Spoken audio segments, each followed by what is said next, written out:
Nightbeat.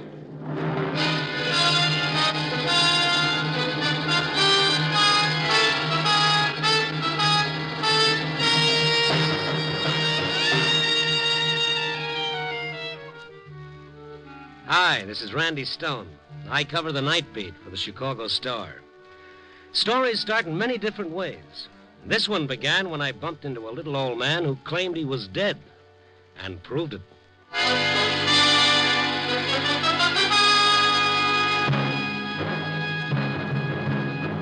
Nightbeat, starring Frank Lovejoy as Randy Stone.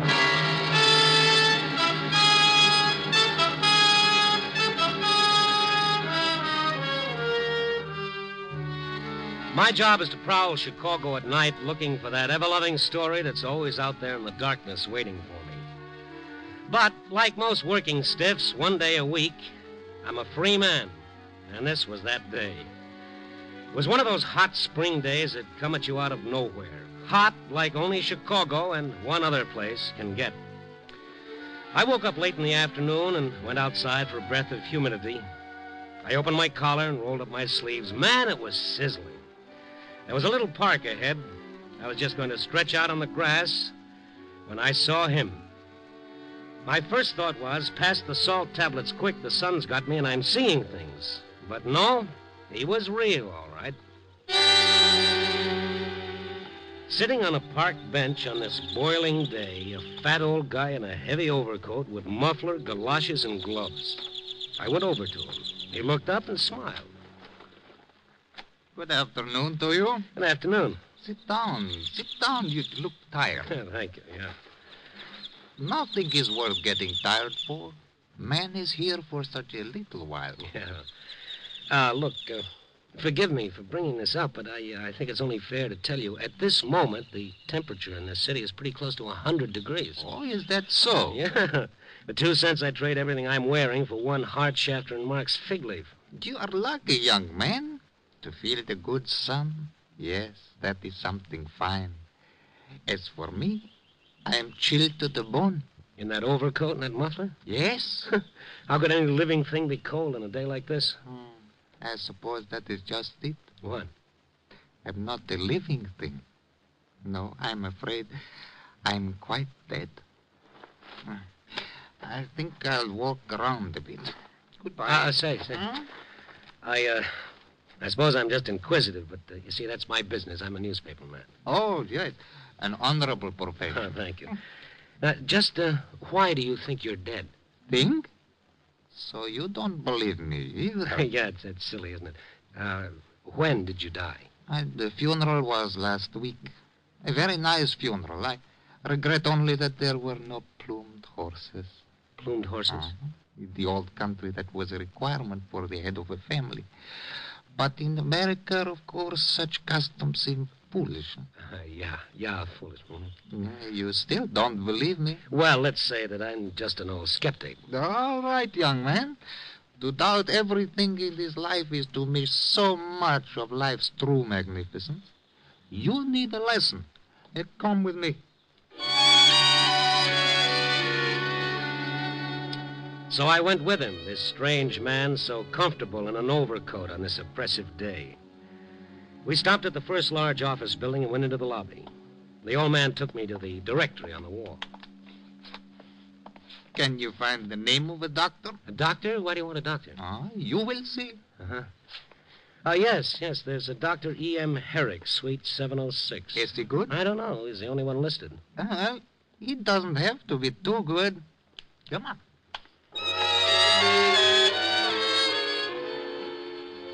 The receptionist in the doctor's suite eyed us quite distastefully, but in a reasonable time we were ushered into Dr. Herrick's presence. He was a nice little fella, but the sight of the old man seemed to confuse him. Now, just what seems to be the trouble, Mr. Henry Kazarian. Yes. Well? I want you to examine me and tell the newspaper man what you find. Newspaper man? Well, I'm afraid I don't understand. And I'm afraid I can't help you, Doc. Why not examine him and let it go, then? Yes, please do. But what seems to be the trouble with you? What are your symptoms? My symptoms were discovering the world no longer needed me. That can be very painful. Oh, but this isn't anything to... Oh, come on, Doc, will you? It's my day off. Let's get it over with, All right. Now, Mr. Kazarian, take off your overcoat and shirt. The old guy undressed to the waist. His skin looked yellow and faded, but I figured that could happen to anyone his age. The doctor smiled, fastened his stethoscope to his ears, and began his examination. I put a cigarette in my mouth, but I never lit that cigarette. I was watching the doctor. I was watching the color drain from his face. I was watching his fingers start shaking like he was trying to make 9 the hard way. The doctor touched the stethoscope to a dozen parts of the old man's chest. Now he looked up, and it seemed to me, in those few seconds, he'd aged 10 years. Mr. Kazarian, I want you to wait in the next room. Uh-huh. Now, what did you find, Doctor? I'm sure the newspaper man would be most interested. I told you to wait in the next room. Take your coat and shirt. I'll be right with you. Yes, all right. Thank you very much. Goodbye. I can't believe it. It's impossible. It's a trick, a hypnotic trick. No, that's not true.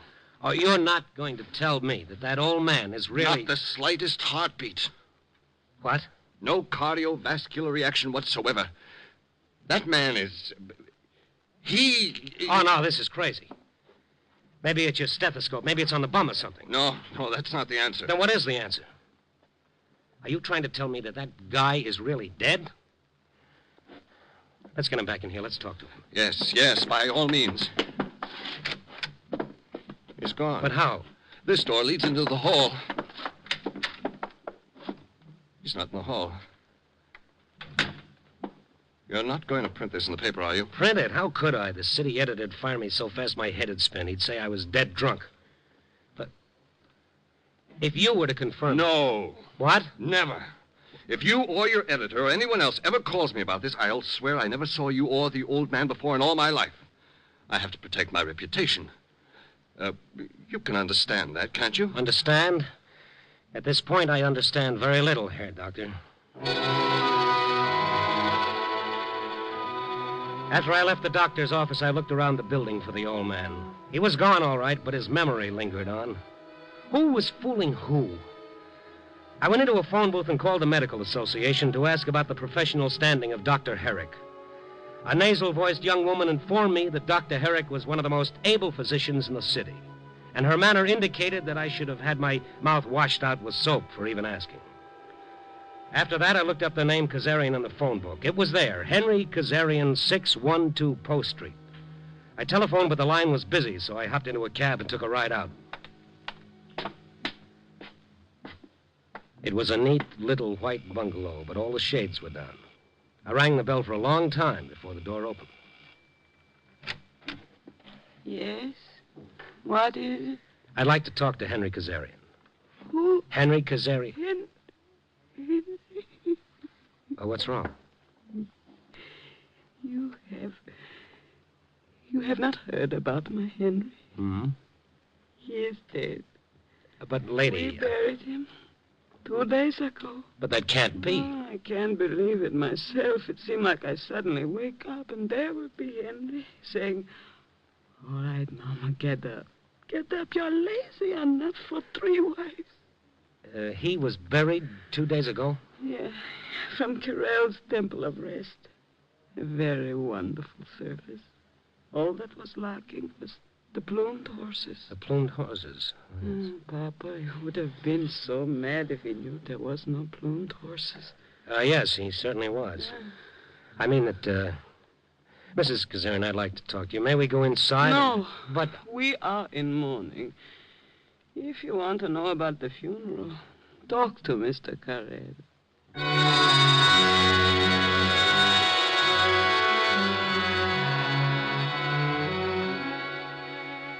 Yes, I buried Mr. Kazarian. Why do you ask? Why, for the very trivial reason, Mr. Carell, that I spent the afternoon with him. I'm a very busy man, Mr. Stone, very busy. You think I'm crazy, huh? Well, I never saw Kazarian in my life, but here's how he looked to me this afternoon. A short, fat guy, about 65. Looks like he ate too much good food all his life, a mustache that just about drooped down to his chin. You look a little pale, Mr. Carell. You saw his picture somewhere? No! I tell you, he's alive. I even went with him to a doctor. Oh, really? Well, my goodness. And what did the doctor say? He, Yes, Mr. Stone. All right. Where is he buried? At a cemetery at the edge of the city. I've got to go there on, another matter, if you care to come along. Yes, indeed I would, Mr. Carell. Indeed I would.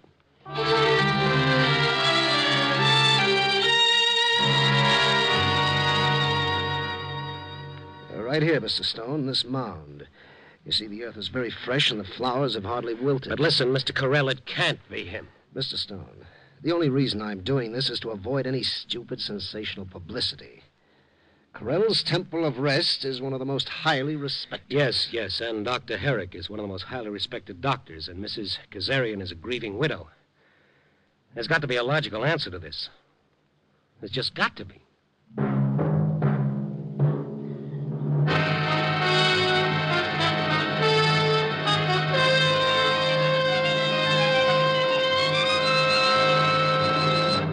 You are listening to Nightbeat, starring Frank Lovejoy as Randy Stone.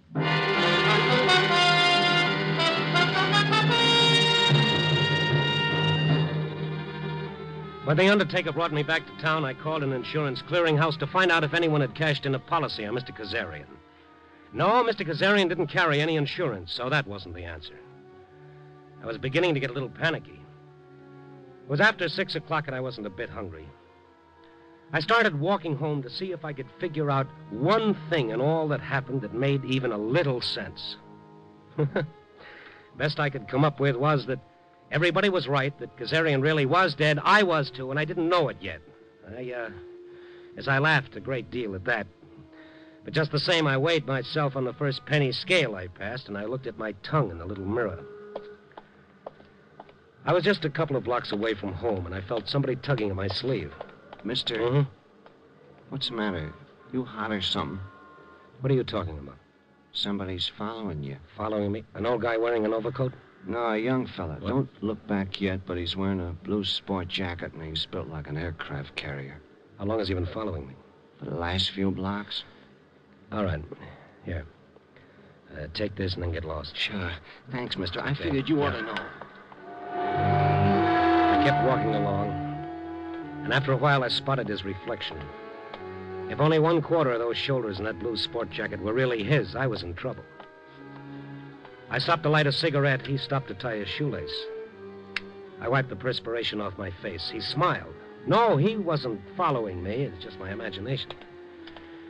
I turned down a quiet street a few blocks from my rooming house. I looked back. Nobody. I found it was much easier to breathe. And then up ahead of me, somebody was waiting at the corner. Yup, shoulders. He'd circled around the other side of the block. Oh, great. I started walking past him like he wasn't even there. Mister, I'm...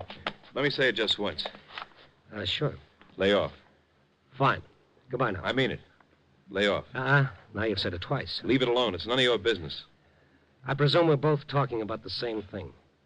The little man who wasn't there, Kazarian. What's the story on this guy? What's the gimmick? How can he be dead and buried? Mister, I ask you real nice and polite. Yeah, I know. Emily Post couldn't have done it better. But still, I'm going to find You're out. not going to find anything. You're not going to find a thing. After a while, I started climbing out of the fog. And the way I felt, I wanted to climb right back in. All I had to worry about was history's most promising headache. It was after 9 o'clock when I got to my room. I took a couple of aspirins, flopped across the bed, and tried to relax. Only the street lamp kept shining in my eyes. I got up to pull down the shade. Then I saw the gray sedan parked across the street. 3 guys piled out. They started toward the rooming house. And leading the way was my old pal Shoulders, back for an encore. I headed for the back stairs. I went across a couple of backyards, came out on a side street, and now I was starting to get sore. I found a taxi and headed back for Kazarian's house. Taxi let me out about half a block down the street. Kazarian's house was all dark except for a tiny window in back. I went around to the window and looked in. And there was the old man. He was sitting in a leather chair smoking a pipe. I tapped on the window. He turned, recognized me, and smiled. And someone out in front of the house spotted me. There he is. Where? Where? I started running toward the backyard. They were right on my tail. I came to a fence. I found the gate. It was locked. Shoulders, who was heading the pack, was the first to reach me. You just won't stop, will you, Mr. Snoop? No, I just not. I tore away from him. Ran down the length of the backyard fence, tried to find an opening. The others were coming up fast. I told myself I could never jump over that fence, but with those guys closing in, I was a hard man to convince. And the next thing I knew, I was crouching behind a couple of garbage cans in the alley. And I thought, what a fine way to die, behind a garbage can, my lifeblood draining out on some old melon rinds. He couldn't have gotten away. He must have. I told you to stop him. And then the footsteps passed me. My heart decided it was okay to start beating again. And then I went back to the house, and I found the old man's window. It was dark now, like the rest of the house, but the window was open a few inches. I started pushing it up some more. Who is that? It's me, Randy Stone. I'm coming in. I would not advise that, young man. Really, it is quite foolish. Yeah, nobody knows that better than I. I'd appreciate it if you didn't call for help. Why should I?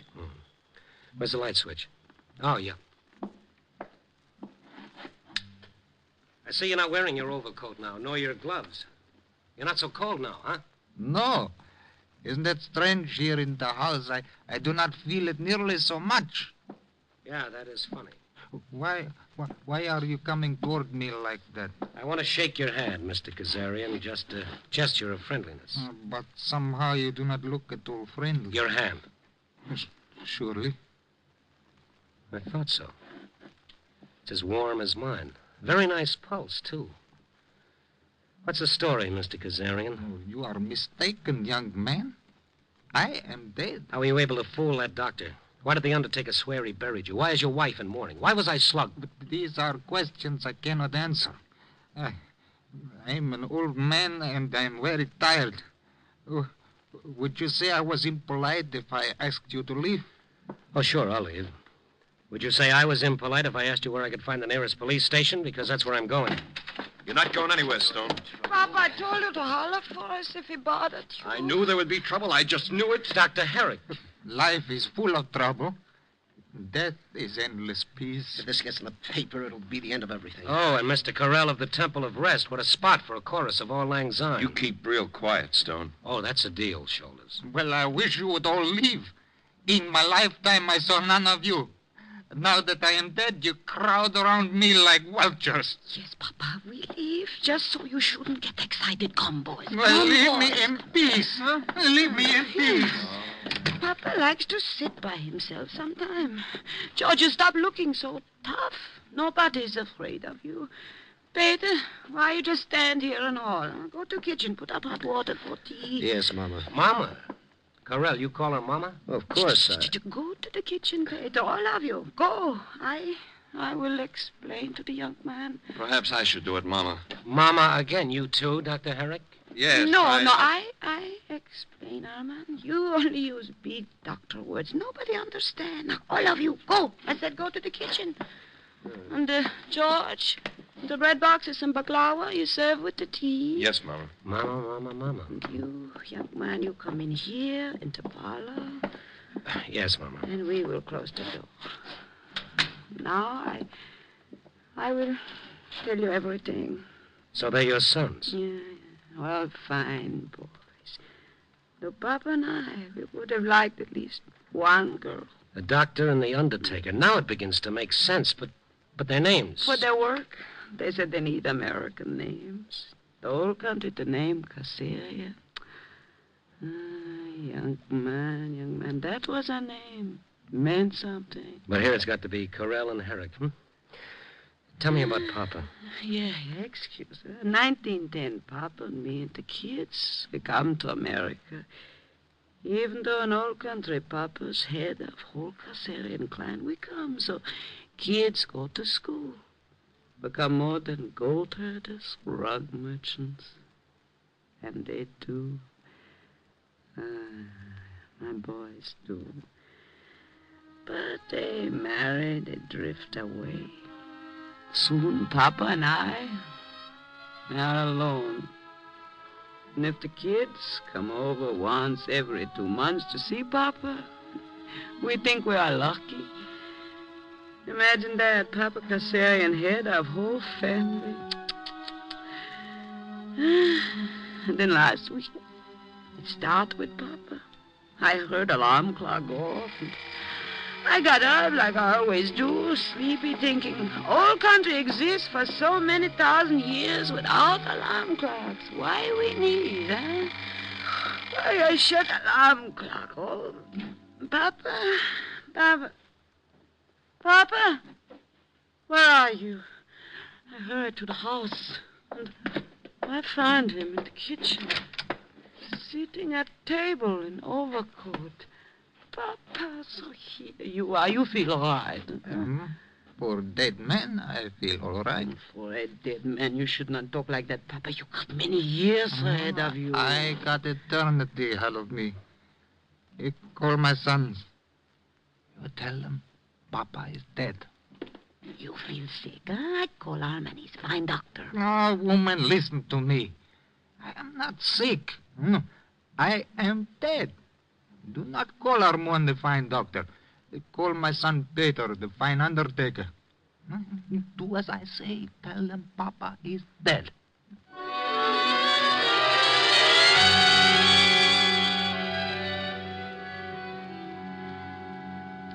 Papa, this is nonsense. I've given you a complete examination. You're not dead. You're in perfect health. You I do not need any more. Peter, you give me a good funeral. I want plumed horses. Papa, don't talk like that. You don't need any funeral. What am I to do? Just sit here? A dead man? Oh, you see, boys, you see how it is, eh? Sometimes happens in a man of his age. Might be only temporary. I think we should put him in a sanitarium. No! Huh? Are you forgetting who Papa is, the head of whole family? Mama, in his present Also, condition. the old country here in America, everywhere, the Kassarians, he's the head. Oh, just think what happened if they heard Papa had gone crazy. But we could keep it quiet, Mama. No. News get out somewhere. It would be the end of everything. But, Mama... Wait, Mama's right. I've been thinking of something else. Yes? What about us, you and me? We've got our careers to think of. But I told you, these things are only temporary. All the more reason for not putting Papa away. If it's only temporary, then why can't we care for him here? Well, I suppose we could. Papa, where are you going? Where can a dead man go? To walk the streets? Don't let him out. Human, do something, Armand. Papa, I don't think you'd better go out. After all, maybe you really are dead, like you say. And in that case... Papa, I'll give you a wonderful funeral. You'll see the best in town. With plumed horses? Yes, Papa, plumed horses, if you'll only do what we tell you. And stay in the house.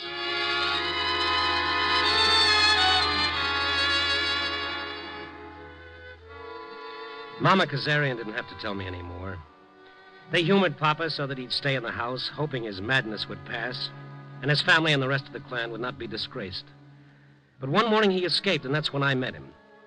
When he took me to his son, Dr. Herrick, and told him I was a newspaper man, the doc thought everything was about to fall apart, so he went along with Papa's madness. And so did Carell and the others. That's why I was followed. That's why Shoulders slugged me. That's why they all came to my room later to try to talk to me.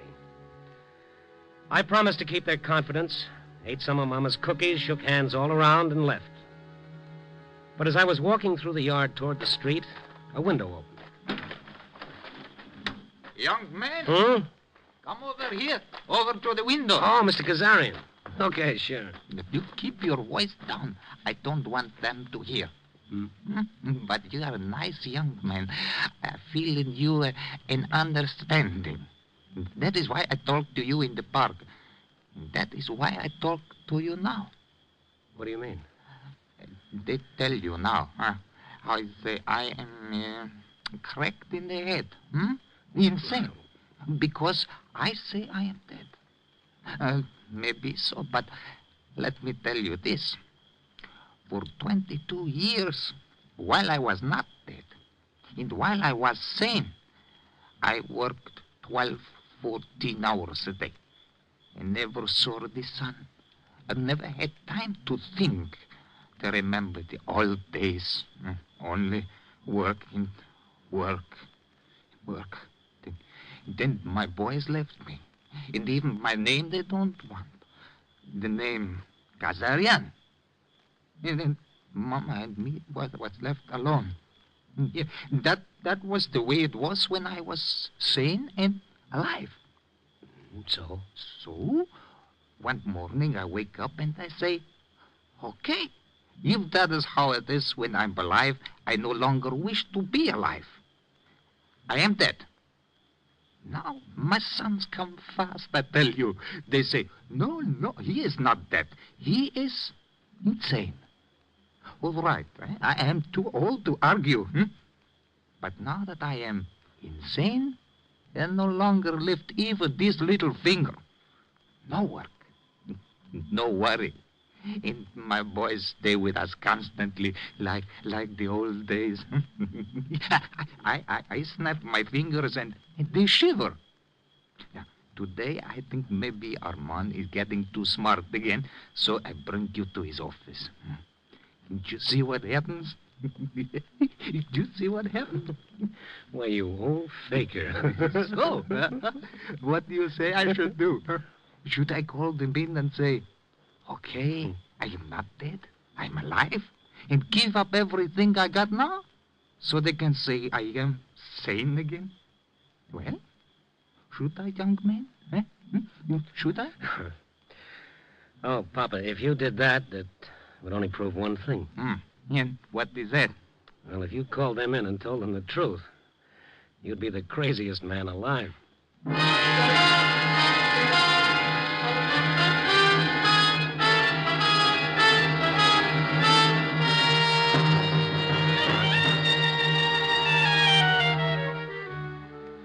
All this and a moral, too, huh?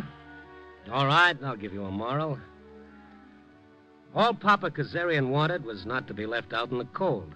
I guess maybe that's just about what all of us want. To be needed by somebody, to be loved by somebody. And why not? Is that such a big deal? In all this cockeyed, crazy world, what else do any of us ever really have? Except each other. Copy boy... Oh, no, what am I saying? Copy boy. This was my day off. Remember?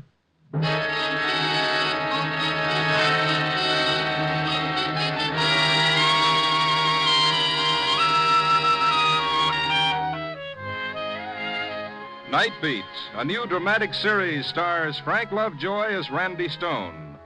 Nightbeat is written and edited by Larry Marcus and directed by Warren Lewis. Music is by Frank Worth. Papa was played by Ben Wright. Betty Lou Gerson played Mama.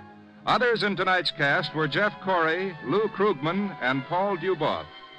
Frank Lovejoy will next be seen in Milton Sperling's production Rock Bottom, released by Warner Brothers. Listen next week at this same time and every week as Randy Stone searches through the city for the strange stories waiting for him in the darkness. The stories that come out of the shadows to find their way into Nightbeat.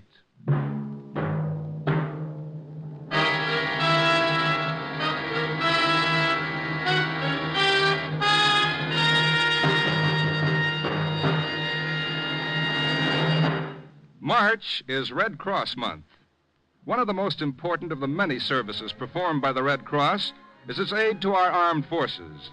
In this country and overseas, in military hospitals, Red Cross workers, aided by thousands of volunteers, play an increasingly vital part in meeting the needs of the patient. Remember, your contribution to the Red Cross will help the men in whose hands our nation's security may rest. There's more great action-packed entertainment for you throughout the week on NBC. Other mystery adventure programs include such popular shows as Dragnet, High Adventure, and Christopher London. Now, stay tuned for Brian Donlevy as a soldier of fortune on Dangerous Assignment on NBC.